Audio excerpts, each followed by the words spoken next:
Part 2. "You're joking, right?" I mumbled to myself as I took in the sight in front of me. The house had to be at least 100 years old, surrounded on all sides by trees and high grass. The old man in the doorway looked to be just as old and run down as the house was. "Let's go," Jack said, getting out of the truck. With no other choice, I followed suit. We started walking towards the relic when I noticed it was quiet. The same thing I experienced at John's house. I paused for a second. Jack looked back and gestured with his hand to catch up. I picked up the pace until I was shoulder to shoulder with him. As we got closer, he waved to the old man, who had his dark eyes trained on me.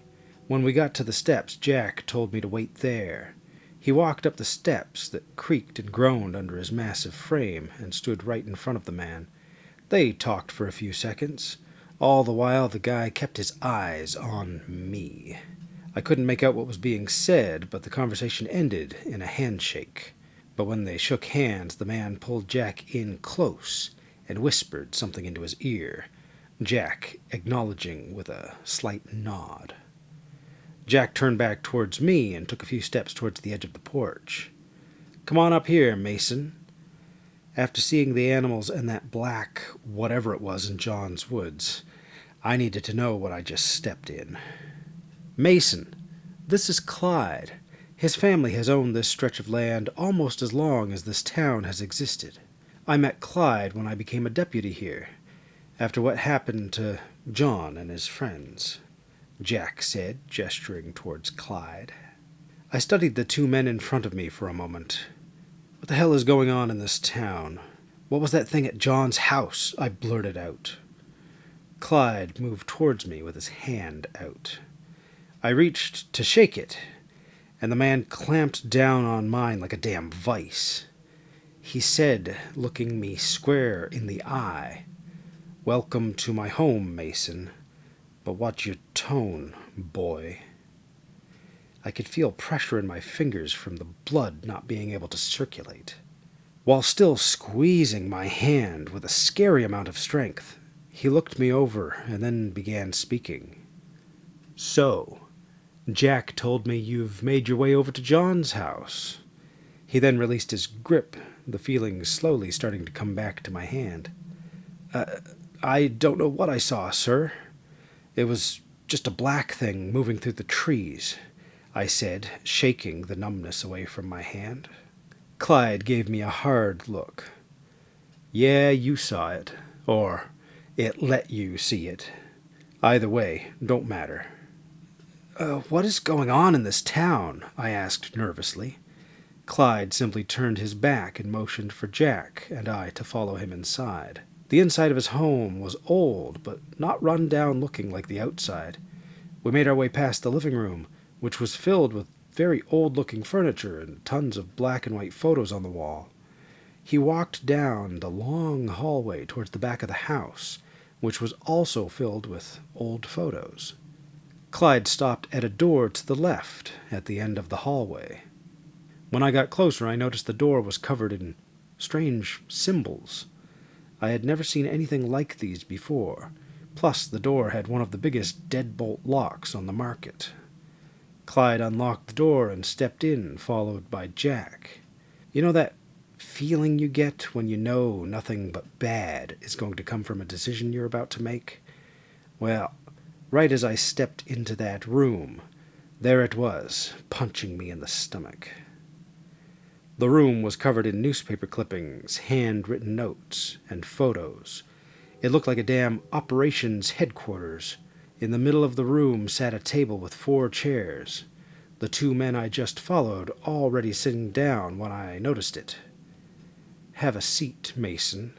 Trust me, you're going to want to sit down." Jack pointed to a chair. The man stood and took a few steps towards a wall and started looking for something. He pulled down a piece of newspaper and moved to another wall and removed an envelope. Clyde walked back over to the table and laid out these 2 pieces of paper before sitting down. "This started a long time ago, when the town was just starting. This is what the papers wrote about John and his friends, he said, sliding the newspaper over to me. Group of hunters attacked by mountain lions, the headline read. I looked up at Jack, who was looking right back at me. His eyes glanced down, then back up to mine, suggesting I keep reading. 3 local men on a hunting trip were mauled to death by mountain lions Thursday morning. A 4th man, who was brought to hospital, is being monitored for dehydration and heat exhaustion. Authorities say the men were hunting when they were attacked by a pair of mountain lions early Thursday morning. A witness who found the survivor called 911 to alert the police to the grisly scene they had discovered.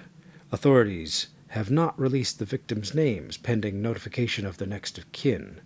Sheriff Thomas Walters stated that they are still looking for the animals and cautioned people to stay out of the forest for the time being until the animals are captured or disposed of. That was the official story that was released. The investigation ended with them parading around some animals that they were given to help calm the locals down. It was a bunch of bullshit. The sheriff then was crooked, so it didn't take much to get him to go along with the story, Jack said, leaning back in his chair. Can we stop with all the cloak and dagger shit, please? I said, leaning back in my own chair, narrowing my eyes at Jack. Clyde stood and slammed his fist on the table with a loud bang, causing both Jack and I to almost tip out of our chairs. You've been warned. Don't do it again, Clyde growled. All right, I got it, I said, throwing my hands in the air. I just want to get to the bottom of all this. Clyde took the newspaper and slid the yellowed envelope in front of me. This was written by the wealthiest man of the town, Richard Tobias. My great-grandfather found this letter. He kept it, having read what the bastard had done, Clyde said, sitting down in his chair. I picked up the envelope and studied it for a few seconds, then looked up at Jack, who nodded and leaned back in his own chair again. As soon as I opened it up, a musky smell wafted out. I let out a couple of coughs due to not expecting that smell to invade my nostrils so violently. I heard Jack let out a slight chuckle at my eyes watering. A little annoyed, I slid the piece of paper out of the envelope and unfolded it. When I unfolded the letter, a vibration started in my hands and quickly shot through my entire body. It was enough for me to tense up and close my eyes. When I opened them, Jack and Clyde were gone, and I was standing in a small room lined with shelves full of books. My eyes started to adjust to the dim candlelight that creeped through the small area. What the fuck? I questioned when I turned to see a man sitting at a desk in the corner. The candle on his desk burned halfway through. Hey, what the hell's going on? I yelled in the man's direction. He just sat there with his head in the palms of his hands. I started walking over. Where's Jack? I growled. It was like he couldn't see me. The old man lifted his head, opened up a slide-out drawer from the desk, and pulled a revolver out. He sat it on the desk next to a photo of a woman. Staring at the picture, he picked up a pen and wrote on a piece of paper for a moment. He placed the pen down and folded the paper and slid it into an envelope, then placed it in the same drawer he had pulled the pistol from. He locked the drawer and looked again at the picture of the woman. I am sorry. I am truly sorry, he said, before picking up the pistol, putting it in his mouth, and pulling the trigger. No, I yelled, trying to get to him, but that vibration hit again right after the flash from the muzzle. My eyes opened to see Jack sitting in his chair with his mouth wide open, and Clyde standing in the corner of the room. What the fuck did you guys do to me? I screamed, going back and forth between the two of them. I turned my head from Jack just in time to get slammed in the face with what had to be the coldest water on Earth. I'll let that one slide, Clyde said, lowering the water bucket. Now sit down and dry off, he growled, throwing a towel in my face. Now extremely soaked and pissed off, I sat back down in the chair and started drying myself. I looked up to see Clyde as he sat down as well. "Jack, I think it's time to lay it out for him," Clyde said, placing both elbows on the table and interlocking his fingers. "You need to finish reading, and, well, just finish first," Jack said, sliding the note back in front of me. "All right, whatever," I said, tossing the wet towel on the floor. I paused for a second before touching the letter again. "Fuck it," I whispered as I picked it up. "I leave this as an apology and a warning. As I put pen to paper, I can hear it. I can hear it scratching at the windows, laughing, beckoning me to come outside. My son Philip has been missing for 5 days now. I am certain that it has taken him to its home deep in the pines. I am the only one left. My love, Amelia. The reason I sought help from that evil left this mortal coil a week ago. She became gravely ill, embittered when I told her there was nothing that could be done. I sought help from the church, only to be told to pray. Having done so much for this valley, I grew angrier and angrier. I started seeking darker means to save her, not seeing beyond my own selfish need to prolong Amelia's life. I sent out men I trusted, 6 men, each with a bag of gold coins, tasked with finding anything that would help me prolong the life of my beautiful wife. 4 of the men never returned. I am told they were robbed and killed, having crossed paths with murderous grifters. The 5th man, driven insane, hung himself. Braxton, the final man, was successful in his search. He sought out the location of Trekna. As a young boy, he would hear his elders whisper about a place in the pines, a place dark and evil, the home of Trekna, a being that called the darkest hollows home. He told me that Trekna could help, but there was going to be a heavy price to be paid, and proceeded to tell me how to get there. After I paid Braxton, I sent men to find the grifters and dispose of them violently. I left Philip to care for his mother while Braxton and I set out for the pines. He said he would take me to the trail, but would go no further. After reaching the entrance of the trail, Braxton relayed the direction I should walk until I reached a pair of twisted trees. Beyond those trees, I would find Trekna. With a handshake, I set off down the trail. Hours of walking passed until I came upon the trees mentioned by Braxton. They were gnarled and twisted all the way to the top, completely barren, standing on both sides of the trail, like a gate to an unknown kingdom. I forced myself to walk through, then was surrounded by darkness, shadows strewn across the landscape under a pale green moon. I turned around to see that there was no trail, just a wall of tall pine trees. It was too late now. I had to continue forward. I began to hear laughing and the smell of decaying meat. It grew sharper with every step. I continued until the smell and laughing became unbearable. I fell to my knees, shielding my ears from the sheer intensity of the noise with my hands. And then it stopped. When I opened my eyes, there was a cloaked figure standing in the middle of the path. The worn and tattered cloak hid their entire body as it moved in the wind. "Trekna?" I whispered to myself. Instantly, the figure was standing in front of me, causing me to stumble and fall backwards. It took a few steps closer and leaned down slowly. I could see a green glow leaking out of the darkness of its hood. "Stand, Tobias." A deep voice hissed from the figure.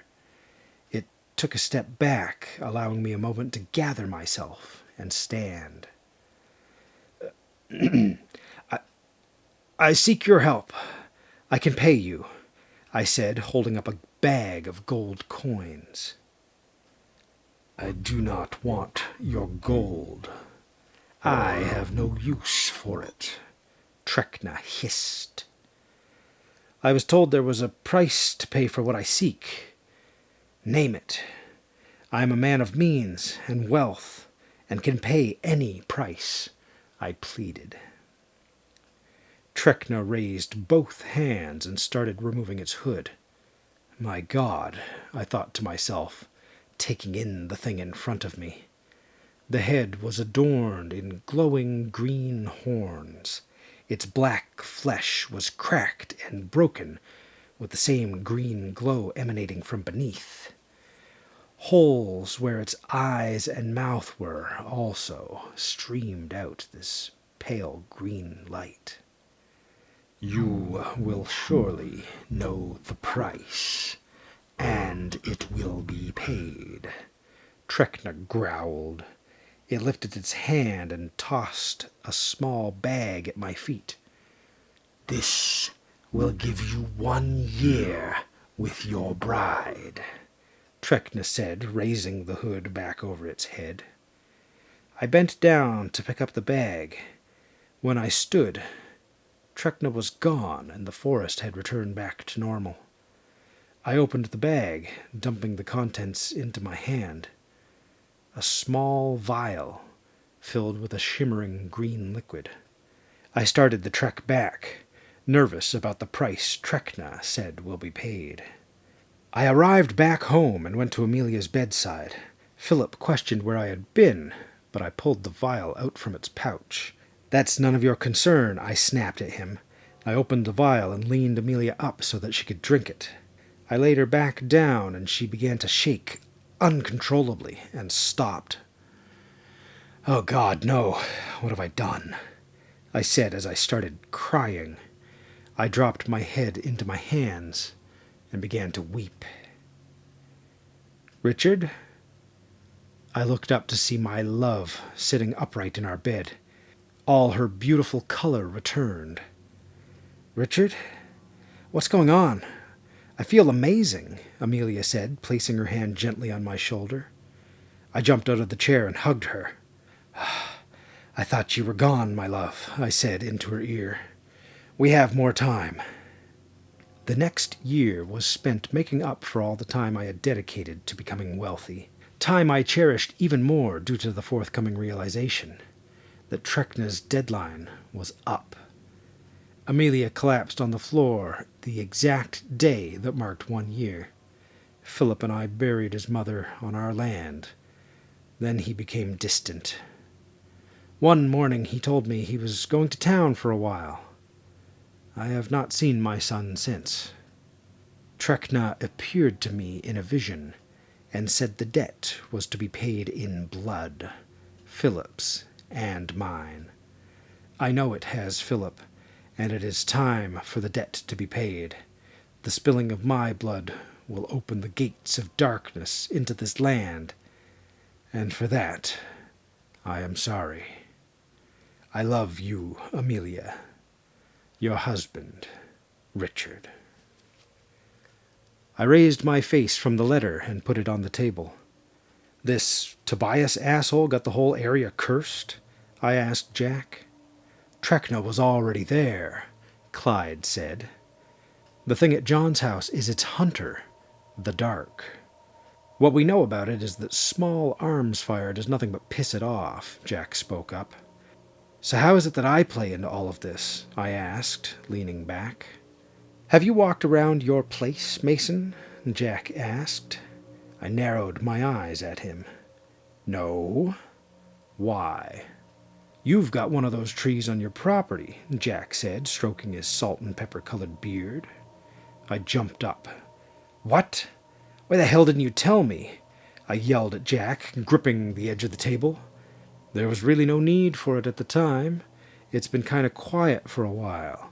A few days ago, we started noticing blacked-out vehicles in the area. As soon as they showed up, the Dark became active again, Jack responded in a low voice. I think whoever is driving those black cars is searching for Trekna, and it released its hunter back into the area, Clyde said, lighting a cigarette. We need to find out why they're looking for this thing, and that's where you come in, Mason. I dug around into your background. Pretty interesting career you had with the military. We know you still talk to some of your old buddies in the agency.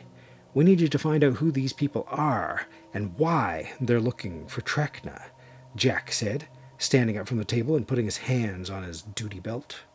You know what? I'm in. I'll make a couple of calls, I said, looking up at the imposing figure in front of me. I know he did that on purpose. But shouldn't we warn people? At least put out some statements about staying out of the forest? I asked Jack. For now, keep it to yourself. Wilcott and Edwards know, and they've been patrolling the areas with those trees just in case. Also keeping track of any strange activity from the blacked-out vehicles. Let's go. We gotta get back to the station, Jack said, heading towards the door. It's a hunter, and it has your scent now, Clyde called out, facing the wall with his back to us. Close the door on your way out, boy. After staring daggers at the back of his head, I closed the door and followed Jack down the hallway. What's his damn problem? I asked, walking out onto the porch. I should have kicked his ass for that cold water. Jack just chuckled a little and kept walking towards his truck. He stopped just before opening the door. Seriously, I think shit's about to start getting ugly around here, and I want you to be careful. When we get back to the station, I want you to swap out that sidearm for a larger caliber. Then grab some incendiary rounds for the 12-gauge. Listen, I haven't told Clyde this, but I think there's more than one of those fucking things running around, he said. I need you to keep your shit together. Copy? Copy that, I replied, getting into the truck. On the way back to town, I noticed a black sedan pull out of the side of the road and start following us. Hey, we're being followed, I said, looking at the side mirror. Blacked-out sedan just pulled out and got behind us. All right, we're not very far from the station. If it pulls into the lot, we'll handle it, Jack replied, looking in the rearview mirror. A few minutes later, we pulled into the station lot and got out of the truck. The blacked-out sedan parked on the street near the entrance and lowered the passenger side window, though not enough to see who was in it. I tilted my head in Jack's direction. You know, we could bag them for those tints. As soon as I said that, the window rolled up and the car took off. I tossed it the finger, whispering, "Pussies," to myself. Jack heard me and started to laugh. All right there, tough guy. Go see Sutton in the gun cage and grab your gear. He chuckled, opening the back security door. Hey there, Sutton greeted me when I walked in. How you doing, Ben? The wife and kids good? Same as usual.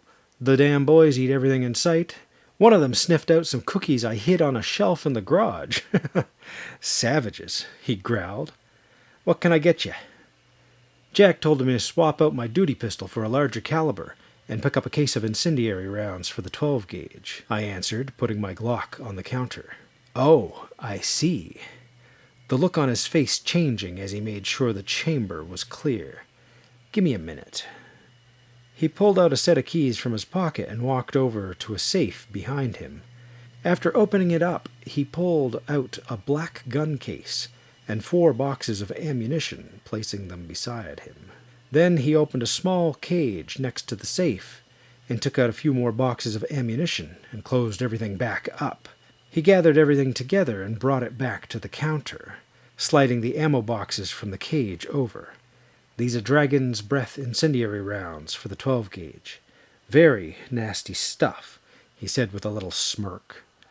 But this thing right here is a personal favorite. That smirk grew to a full-on grin as he undid the latches on the gun case. Can I just have... I stopped talking when he turned the contents to face me. I was staring at a work of art. This is a Magnum Research Desert Eagle 50 cal AE. The rounds are 300 grain jacketed hollow points, Sutton said, eyeing the gun. It's also equipped with laser and specially modified extended clip. It can hold 16 in the clip and 1 in the chamber. I felt like a kid being given a new toy. I think I'm gonna need a new holster, too, I said, lifting the gun out of the case and inspecting it. I wonder what else Jack has stashed, I thought, while changing back to my civilian clothes in the locker room. I had just put my sneakers on when Edwards popped his head through the door. "Yo, we got a report of shots being fired over at the Smith farm. Put your shit back on. Let's go," he yelled, closing the door.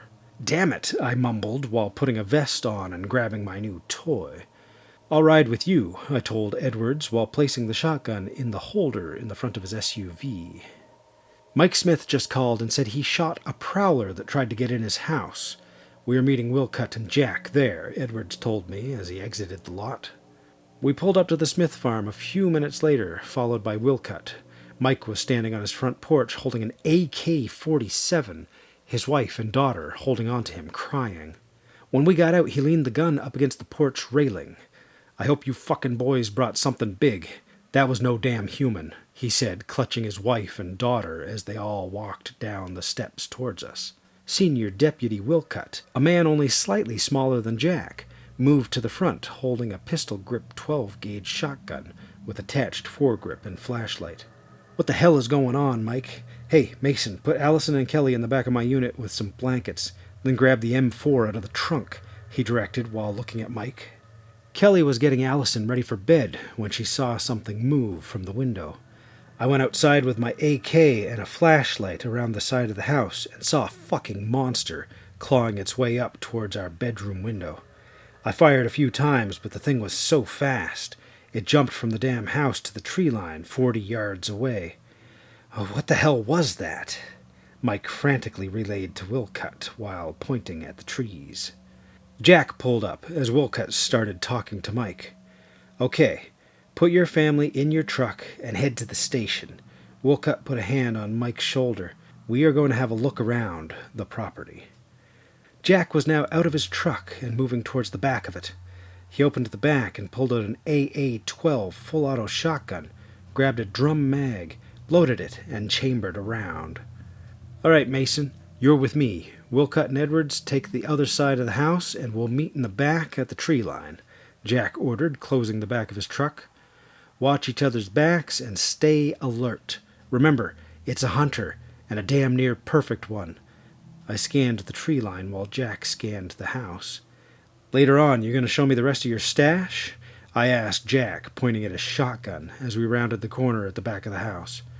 "Sure," he answered back. Wilcott and Edwards were rounding their corner when we heard some movement in the woods. "On me," Jack said, turning towards the tree line. Each one of our weapon-mounted flashlights scanned everything as we closed in on the location of the noise. There it was.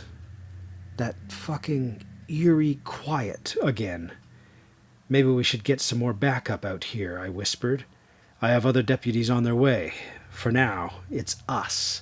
"Stagger on me," Jack responded as we entered the trees. The only noise that could be heard was us moving through the brush. "Did you see that?" Edwards asked. "I just saw a red flash about 30 yards to the east." "All right, move, Edwards. Take point," Jack responded. "Copy that. Moving out." We made our way to where we saw the flash and started scanning again. "I know I saw something," Edwards was saying before he was cut off. We turned our lights to see him laying in a heap on the ground. "What the hell?" Wilcott shouted.